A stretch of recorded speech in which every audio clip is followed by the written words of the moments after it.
Shalom. Selamat datang di Renungan Harian Rhapsody of Realities Indonesia, edisi 9 Agustus 2025. Judul renungan hari ini adalah Menghujat Roh Kudus. Ayat Alkitab pembukaan kita terdapat dalam Markus 3 ayat 28-29, yang berbunyi, Aku berkata kepadamu, sesungguhnya semua dosa dan hujat anak-anak manusia akan diampuni. Ya, semua hujat yang mereka ucapkan. Tetapi apabila seorang menghujat Roh Kudus, ia tidak mendapat ampun selama-lamanya, melainkan bersalah karena berbuat dosa kekal. Mungkin ada yang menanyakan, kalau Tuhan itu kasih, dan Dia mengampuni seluruh dosa kita, bagaimana mungkin Dia berkata siapapun yang berdosa terhadap Roh Kudus tidak akan pernah diampuni? Pertama, pahamilah bahwa Tuhan Yesus menyampaikan peringatan ini kepada orang Yahudi, merekalah yang menerima perjanjian dan hukum Taurat. Roh Allah telah dinyatakan kepada mereka, dan mereka telah melihat karya-karyanya di seluruh perjanjian lama. Mereka menyadari peran Roh Kudus dalam penciptaan, bagaimana Dia bergerak di atas air dalam kitab Kejadian, dan bagaimana Dia menghiasi langit. Namun, terlepas dari pengetahuan ini, ketika mereka melihat Yesus melakukan mujizat dengan kuasa Roh Kudus, mereka menuduhnya bekerja dengan kuasa Beelzebul. Karena itu, sang guru memperingatkan mereka bahwa penghujatan terhadap Roh Kudus tidak akan diampuni. Roh Kudus adalah Dia yang memimpin seseorang kepada keselamatan, menginsafkan dunia akan dosa, kebenaran, penghakiman, serta mengajar dan menuntun umat Tuhan ke dalam seluruh kebenaran. Tanpa Roh Kudus, tak seorang pun dapat datang kepada Tuhan atau percaya kepadanya.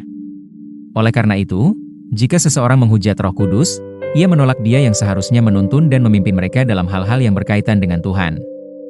Menghujat Roh Kudus membutuhkan pengetahuan yang mendalam tentang firman Tuhan dan hal-hal yang berkaitan dengan Roh. Hanya orang yang mengenal Roh Kudus yang dapat berdosa terhadap Roh Kudus. Itulah sebabnya jarang ditemukan orang Kristen sejati yang berdosa terhadap Roh Kudus. Sangat jarang karena melakukan hal itu berarti secara sengaja meremehkan roh kasih karunia. Alkitab menjelaskan hal ini lebih lanjut dalam Ibrani 10 ayat 28-29. Jika ada orang yang menolak hukum Musa, ia dihukum mati tanpa belas kasihan atas keterangan 2 atau 3 orang saksi. Betapa lebih beratnya hukuman yang harus dijatuhkan atas dia, yang menginjak-injak anak Allah, yang menganggap najis darah perjanjian yang menguduskannya, dan yang menghina roh kasih karunia? Lebih lanjut hal ini menunjukkan bahwa bukan sembarang orang yang dapat melakukan hal ini, melainkan orang yang memiliki pengetahuan penuh akan kebenaran, tetapi memilih untuk menghina dan meremehkan roh kebenaran. Mari kita bersama-sama berdoa.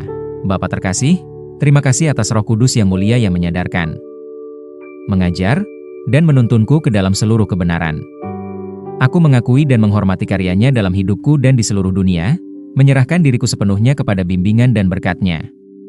Aku berjalan dalam hikmat dan pengertian, terus bertumbuh dalam pengetahuan akan firman-Mu. Dalam nama Yesus, amin. Untuk lebih mendalami dan mengerti renungan kita pada hari ini, baca juga ayat-ayat berikut ini. Ibrani 6 ayat 4-6, Matius 12 ayat 31-32, Yohanes 16 ayat 8-11. Jika kamu diberkati dengan renungan ini, silahkan berlangganan pada semua akun media sosial kami seperti YouTube, Facebook, dan Instagram. Dan jangan lupa untuk membagikannya kepada semua orang supaya mereka juga diberkati dengan firman Tuhan ini. Bagi kamu juga yang rindu untuk dilayani secara langsung, silahkan hubungi nomor yang ada di bawah ini. Sampai jumpa besok hari. Salam kasih karunia dan Tuhan Yesus memberkati. Amin.